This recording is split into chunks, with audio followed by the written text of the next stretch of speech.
La série iPhone 17 permet pour la première fois une conception bimatériaux.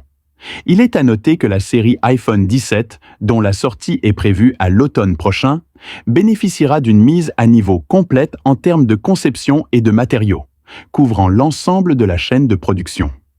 Parmi elles, la rumeur la plus marquante est celle du lancement du nouvel iPhone 17R. Ce modèle ultra mince brisera le look classique de l'iPhone traditionnel, ce qui est très excitant.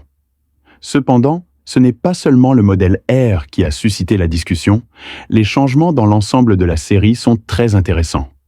Selon un rapport publié par le site The Information, Apple abandonnerait le cadre en alliage de titane qui sera utilisé pour la première fois dans les iPhone 15 Pro et Pro Max en 2023.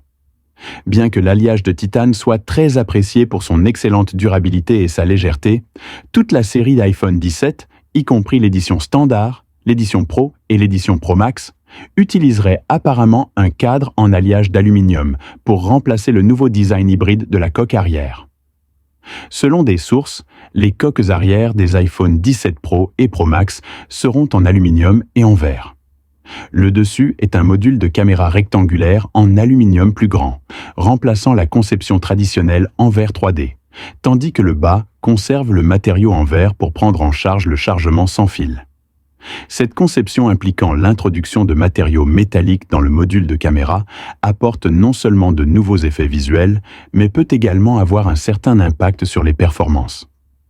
Bien que le contour général de la carte de la caméra puisse rester similaire à un rectangle carré, l'insert en aluminium amène les gens à se demander: comment Apple parvient-il à conserver son design homogène et cohérent avec cette double combinaison de matériaux qui pose sans aucun doute de nouveaux défis en termes d'esthétique et de technologie d'ingénierie?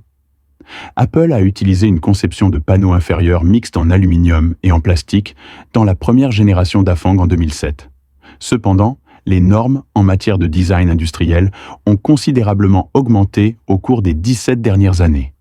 Et des doutes subsistent quant à savoir si un tel design peut s'intégrer à l'esthétique moderne d'Apple. Il a été généralement bien accueilli, même si l'aluminium a toujours sa place dans les appareils haut de gamme.